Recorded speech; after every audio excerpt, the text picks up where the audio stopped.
Assalamualaikum warahmatullahi wabarakatuh. Di sini kami kelompok 7 akan mempresentasikan materi tentang permasalahan sejarah dan perkembangan UMKM dengan anggota Alfi Nihaya NIM 032, Lulu Zahroni dengan NIM 102 dengan Muhammad Rifki dengan NIM 188. Materi pertama yaitu pengertian UMKM. Dimulai dari usaha mikro. Ini adalah organisasi yang berguna yang dimiliki oleh orang-orang dan juga badan usaha perorangan yang memenuhi standar usaha mikro sebagaimana yang diatur dalam undang-undang. Usaha kecil ini juga diartikan sebagai usaha keuangan yang bermanfaat dan tetap bersifat soliter, yang dilakukan oleh orang atau badan usaha yang bukan merupakan pembantu atau bukan bagian dari organisasi yang dimiliki, dikuasai, atau menjadi bagian baik secara langsung maupun tidak langsung dari usaha menengah atau organisasi besar yang memenuhi model perusahaan independen sebagaimana yang disinggung dalam undang-undang juga. Nah, selanjutnya itu usaha menengah. Usaha menengah adalah organisasi keuangan yang bermanfaat dan bersifat soliter, yang dilakukan oleh orang atau badan usaha yang bukan merupakan pembantu atau bagian yang organisasi yang dimiliki, dikuasai, atau menjadi bagian baik secara langsung maupun tidak langsung dengan perusahaan swasta atau perusahaan besar. Nah, untuk usaha besar itu adalah bisnis keuangan yang bermanfaat yang dilakukan oleh badan usaha dengan total aset atau transaksi tahunan membayar lebih besar daripada usaha menengah yang menggabungkan organisasi publik milik negara atau swasta, usaha bersama, dan organisasi asing yang melakukan kegiatan ekonomi di Indonesia. Sebagaimana dinyatakan dalam pasal 6 Undang-Undang Nomor 20 Tahun 2008 tentang kriteria UMKM sebagai permodalan adalah sebagai berikut. Yang pertama yaitu kriteria usaha mikro yang adalah memiliki total aset paling banyak Rp 50 juta rupiah, pembatasan wilayah dan bangunan tempat usaha. Yang kedua yaitu memiliki penjualan tahunan dengan limit 300 juta rupiah. Yang kedua yaitu kriteria usaha kecil adalah sebagai berikut. Yang pertama mempunyai kekayaan 50 juta rupiah sampai dengan 500 juta rupiah kecuali tanah dan gedung untuk usaha. Yang kedua mempunyai pengaturan tahunan lebih dari 300 juta rupiah sampai dengan paling banyak 2 miliar 500 juta rupiah. Yang ketiga yaitu kriteria usaha menengah adalah sebagai berikut. Mempunyai kekayaan bersih lebih dari 500 juta rupiah sampai dengan 10 miliar rupiah, tidak termasuk bangunan dan tanah. Selanjutnya yaitu permasalahan umum UMKM dan solusinya. Yang pertama yaitu keterbatasan modal. Kurangnya modal usaha adalah hal yang paling mendasar atau sering terjadi dalam kasus di Indonesia saat ini. Solusi yang harus kita terapkan dalam menghadapi keterbatasan modal yaitu melakukan pendampingan. Solusi tersebut adalah solusi yang sangat tepat untuk menghadapi minimnya modal dalam melakukan usaha mikro kecil menengah. Tentunya dengan menyediakan pendampingan seseorang yang sudah memiliki pengalaman di bidang usaha mikro kecil menengah dan yang memiliki kualitas dalam mendampingi untuk melakukan usaha. Solusi lain selain untuk mengatasi minimnya modal dalam menjalani usaha mikro kecil menengah, selain melakukan pendampingan yaitu dengan adanya kemitraan antara UMKM dengan lembaga keuangan mikro syariah. Nama saya Lulu Zahroni, NIM 102. Di sini saya akan melanjutkan penjelasan mengenai pemateri pertama dari Mbak Alfi dari pembahasan permasalahan yang disebabkan di UMKM tersebut dan bagaimana cara mengatasinya.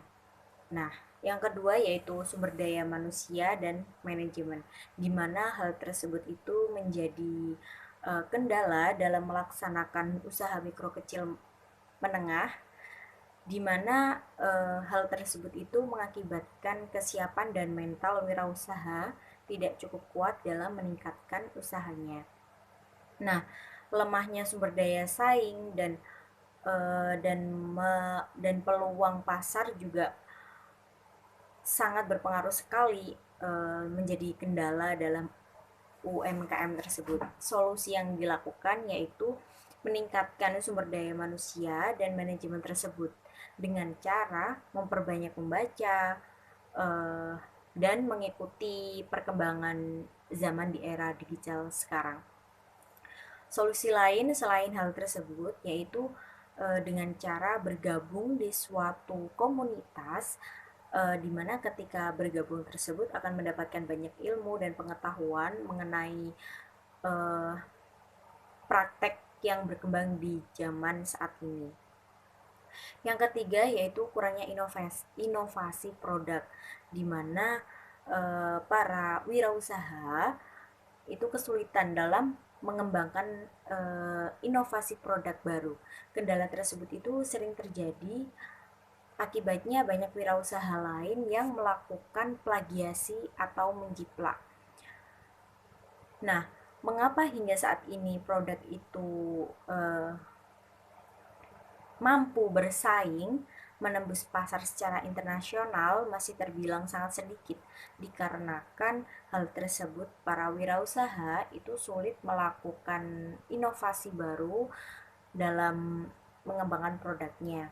Solusinya yaitu dengan cara wirausaha itu harus lebih kreatif dan inovatif dalam pembuatan produk baru. Gunanya yaitu untuk menarik pembeli produk yang terbaru. Jadi ditawarkan berbeda dengan produk yang lainnya. Tipsnya yaitu mengatasi jika dengan cara wirausaha itu harus lebih kreatif dan inovatif dalam pembuatan produk baru. Gunanya yaitu untuk menarik pembeli produk yang terbaru. Jadi ditawarkan berbeda dengan produk yang lainnya. Tipsnya yaitu mengatasi jika wirausaha itu kesulitan dalam melakukan inovasi baru. Kuncinya jangan takut gagal dan tetaplah berusaha dengan jangan pernah berhenti untuk mencoba. Selanjutnya mengenai sejarah perkembangan UMKM di Indonesia. Nah, krisis yang melanda pada tahun 1997 ini dimulai dengan krisis skala perdagangan rupiah terhadap dolar Amerika Serikat. Hal tersebut merupakan gambaran di mana untuk mengevaluasi kembali kemajuan moneter yang benar-benar memiliki perkembangan yang kuat. Tetapi ketika krisis terkait yang melanda dunia itu menghancurkan kondisi moneter di Indonesia, maka hal yang terjadi di saat periode 1997 hingga 1998 hanya daerah UMKM, usaha mikro kecil menengah, yang memiliki alternatif untuk tetap kuat. Hal tersebut diperoleh dari data kantor estimasi pusat penyampaian, di mana kondisi ini setelah krisis terkait uang, jumlah UMKM ini tidak berkurang, melainkan mengalami peningkatan. Bahkan jumlah penampung 85 juta hingga 107 juta tenaga kerja hingga 2012. Pada tahun itu jumlah pengusaha di Indonesia itu naik sebegitu tingginya dari jumlah sebelumnya. Keajaiban ini menjelaskan bahwa UMKM adalah organisasi yang berguna untuk membantu peningkatan ekonomi secara makro dan mikro di Indonesia dan berdampak pada berbagai bidang perbankan. Disebabkan karena 30% organisasi UMKM ini memanfaatkan modal fungsional dari bank. Selanjutnya akan dijelaskan oleh pemateri ketiga. Bismillahirrahmanirrahim. Nama saya Muhammad Rifki, NIM 188. Di sini saya akan memaparkan materi tentang perkembangan UMKM di Indonesia. Yang pertama yaitu terus berkembang selangkah demi selangkah. Dari tahun ke tahun, jumlah unit UMKM dan produk domestik brutonya terus berkembang. Dari 2010 hingga 2017, kuantitas produk domestik bruto UMKM meningkat beberapa kali. Jumlah keseluruhan unit UMKM saat ini mencapai sekitar 62,9 juta unit yang tersebar di berbagai wilayah. Sekitar 99,9% organisasi di Indonesia adalah UMKM.